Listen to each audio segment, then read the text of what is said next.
विशेष रूप से राजस्थान, मध्य प्रदेश और छत्तीसगढ़, ये तीनों राज्यों में बहुत अच्छी सफलता मिली है और एक प्रकार से जनता ने मोदी जी के नेतृत्व में हमारे सरकार ने जो नीतियाँ अपनाई थी उसका एक प्रकार से समर्थन देकर हमें सपोर्ट किया है।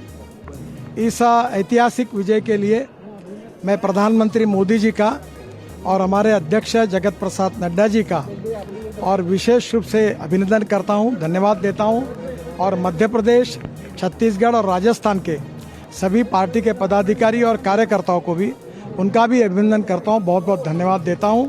और मेरा विश्वास है कि विकास की यात्रा में इन तीन राज्यों में अब डबल इंजन की सरकार आएगी तो और तेजी से विकास होगा और जनता को इसके परिणाम देखने के लिए मिलेंगे। सर, कांग्रेस के नेता दावे कर रहे थे कि जीत राजस्थान में उनकी होगी, मध्य प्रदेश में उनकी जीत होगी।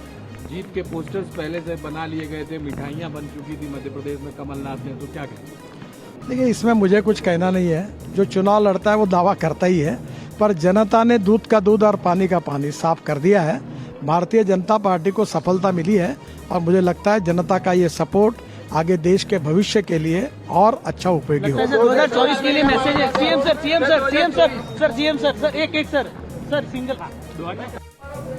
तो आपने नितिन गडकरी को सुना। अपडेट दे देते हैं आपको। राजस्थान की तिजारा सीट से बाबा बालकनाथ की जीत हो गई है। कांग्रेस उम्मीदवार को मात दी है। राजस्थान में कांग्रेस के दिग्गज नेता सीपी जोशी हार गए हैं।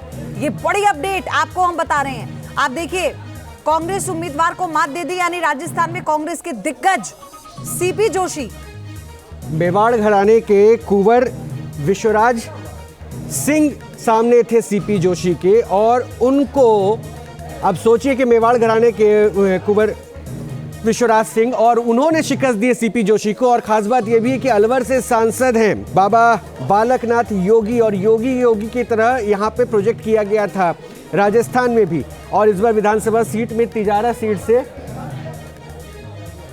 और वहां पर उनकी जीत हुई है।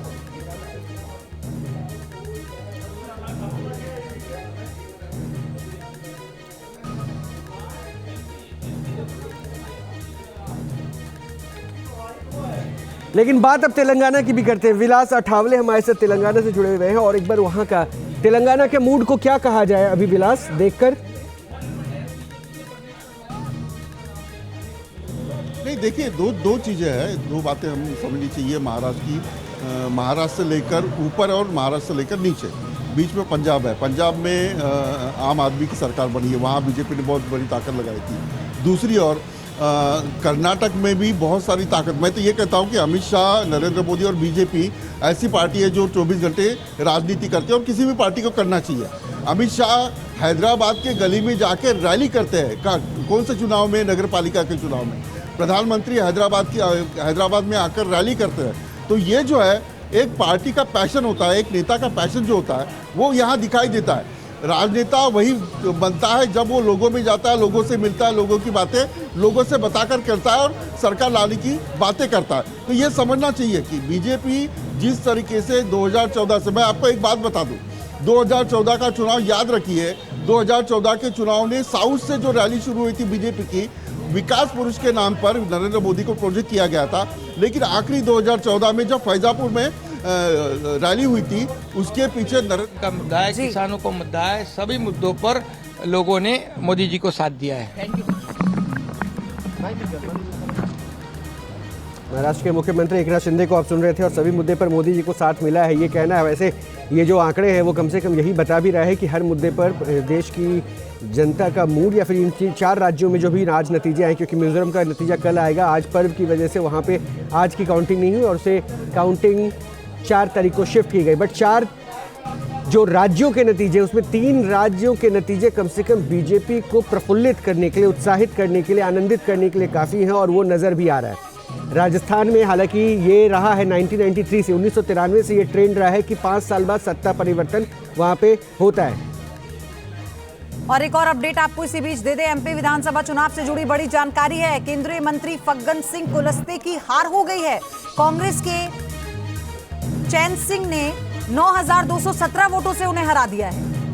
ये एक और जानकारी निकल कर आई है, केंद्रीय मंत्री फग्गन सिंह कुलस्ते की हार हो चुकी है। हालांकि मध्य प्रदेश का बड़ा चेहरा रहे हैं हमेशा से फग्गन सिंह कुलस्ते, लेकिन ये बड़ी अपडेट की उनकी हार हो गई है। यूपी बीजेपी दफ्तर की तस्वीरें देख लीजिए अब आप, तो हर राज्य में ऐसे ही जश्न मनाया जा रहा है, मिठाइयां बांटी जा रही हैं और ऐसे ही फूलों के गुलदस्ते पहुंच रहे हैं, लड्डू बांटे जा रहे हैं। और ये तस्वीरें बता रही हैं कि कार्यकर्ताओं का जोश इस वक्त हाई है, और हाई इसलिए है क्योंकि आगामी लोकसभा चुनाव के लिए रणनीतिक तौर पर एक जो पथ तैयार किया गया है, वो पथ अब पूरी तरह से बाधाओं से दूर है और उसी पथ पर इन कार्यकर्ताओं को चलना है। ये मैसेज पार्टी के आलाकमान की तरफ से दे दिया गया है। और आज जो मुलाकात प्रधानमंत्री से होगी, जब वो संबोधित करेंगे तो ये जोश और ज्यादा हाई हो जाएगा, लबरेज जोश से हो जाएंगे तमाम कार्यकर्ता। तो एक तरफ मध्य प्रदेश की तस्वीर आप देख रहे थे, शिवराज सिंह चौहान जो थोड़ी देर पहले महिलाओं से मुखातिब हुए, कार्यकर्ताओं से बातचीत की उन्होंने।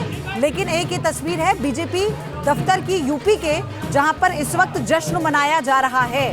तो याद कीजिए मध्य प्रदेश का पैटर्न क्या रहा है। शिवराज सिंह चौहान कैसे उन्होंने 2005 से जब कमान संभाली, उसके बाद बीमारू से सुचारू राज्य में तब्दील कर देना मध्य प्रदेश को उनकी पहचान के तौर पर जाना जाएगा हमेशा। लेकिन उमा भारती जब मुख्यमंत्री बनी थी तो 1 साल बाद उन्हें इस्तीफा देना पड़ा। फिर बाबूलाल गौर ने कमान संभाली तो भी उन्हें भी इस्तीफा देना पड़ा। और फिर जब शिवराज सिंह चौहान मुख्यमंत्री बनते हैं, एक साफ छवि के नेता के तौर पर वो मुख्यमंत्री बनते हैं। हालांकि उनके कार्यकाल में कई सारी बाधाएं आई, उन पर कई आरोप लगे, उनकी सरकार पर आरोप लगे, लेकिन उनके जो काम थे, उनकी जो योजनाएं थी, उसे धरातल पर उतारने से लेकर लोगों तक पहुंचाने में एक बहुत बड़ी भूमिका शिवराज सिंह चौहान की रही है।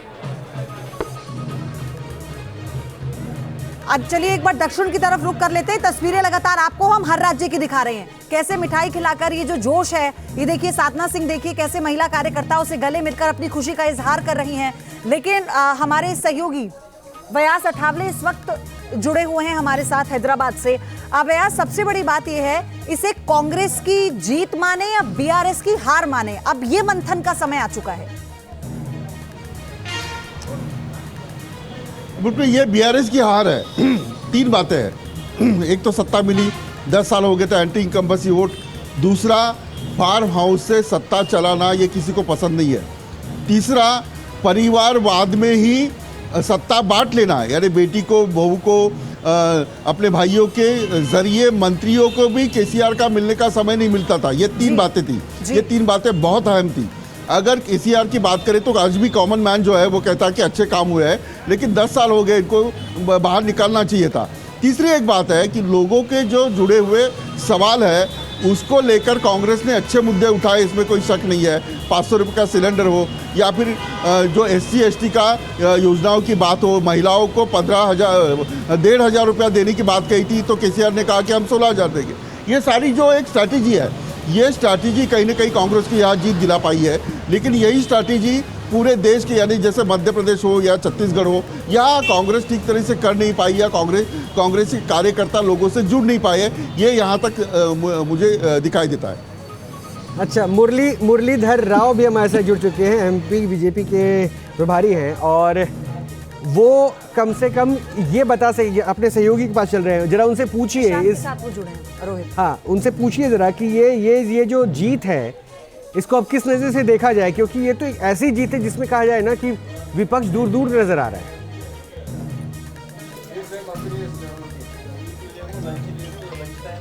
देखिए, बिल्कुल मध्य प्रदेश में एक बम्पर जीत हुई है बीजेपी की, और मध्य प्रदेश के जो प्रभारी हैं मुरलीधर राव जी हमारे साथ मौजूद हैं। इतनी बड़ी बम्पर जीत और विपक्ष कहीं दूर दूर तक नजर नहीं आ रहा, क्या वजह है?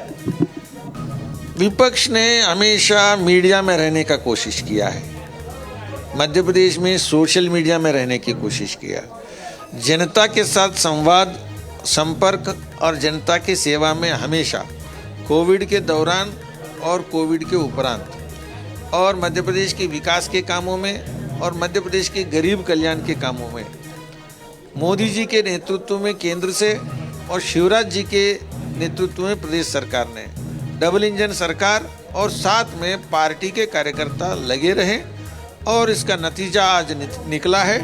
ऐतिहासिक जीत, केवल सीटों की नंबर नहीं, वोटों की प्रतिशत भी देखेंगे, और शेड्यूल्ड कास्ट, शेड्यूल्ड ट्राइब और महिलाएं, सबका साथ सबका विकास के उस लाइन पर सबको जो बीजेपी ने साथ लिया। सर, चुनाव से पहले एंटी इनकम्बेंसी की बात कही जा रही थी। विपक्ष कह रहा था कि जो तमाम बड़े नेता आपने वहां चुनाव में उतार दिए थे, केंद्रीय मंत्री को भेजा था कि कहीं ना कहीं आपके पास चेहरों का क्राइसिस नजर आ रहा था मध्य प्रदेश में।